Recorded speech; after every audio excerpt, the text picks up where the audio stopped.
My name is Laurel Kelly, and I paint mid-century tables. I started painting them, collecting them, and then painting them probably about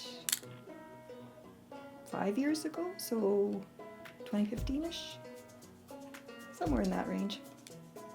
I was inspired a little bit about reusing old furniture, and actually I found it so ugly that I thought in order to reuse it, it should be made prettier. The tables, the inspiration, I can't remember where it actually came from, but just other than the fact that I loved lots of colors. And so I thought these very plain mid-century tables were very boring and very ugly, so they needed to be made pretty, and they just invited a lot of color, and I like using a lot of color. So yeah, completely with inexperience, I just sort of started sanding the tables, and then I just went straight to the idea of spray painting, and I have no idea why. I think because I thought the spray painting would be a better adherence and better durability, and I don't have any experience with really acrylics or oils or painting in general. So somehow it just translated straight into spray paint, and that translated straight to Home Depot and Walmart and all the variety of colors that you can get in spray paints. The designs partly came out of the idea that I love color, and I think I had seen, well, online, just pictures of other people's designs, and also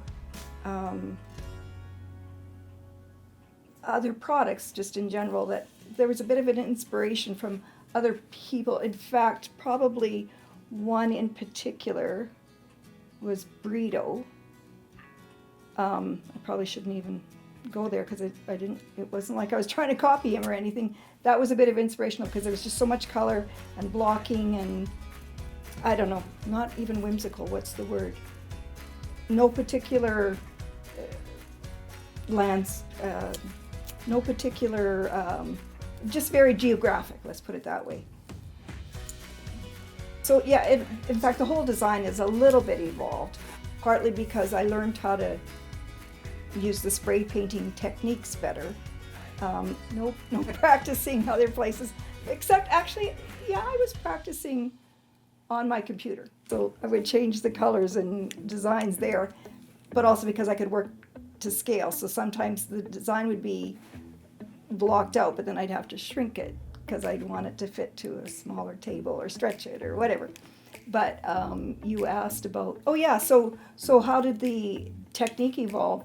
Mostly because I learned how to use the spray painting and the layering better, because it of course takes a whole lot of masking and then repainting and painting over top, and then I'd run into trouble because one paint wouldn't stick properly, so then I'd realize I'd have to either sand it and start over or leave more time between coats, and different types of paints didn't work so well with others, so you learned to stick with certain brands, and some brands worked better together and some didn't. And then the final coat is always sort of it's a urethane of sorts, clear coat.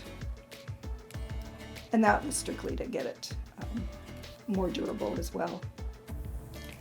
I haven't considered a whole lot other furniture because, first of all, I was buying the mid-century stuff in the back rooms of the old junk stores because nobody wanted them, and they were really, really cheap.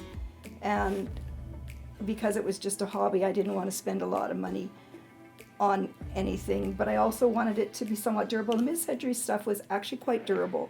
So if I was going to go buy, not to bash IKEA or anything, but if I was going to go buy something cheap, like Walmart even, or IKEA or whatever, it's just not going to hold up that well. So I was just sticking to the old school back rooms in the junk stores. And yeah, now the trouble is I can't get them anymore. Well, sorry, I can get them, but not at the $10 price or $20 price.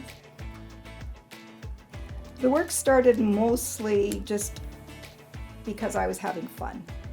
And then I did get some requests and got a little bit of their input as to what they particularly liked, what colors they particularly liked. So then I would do some designs for them.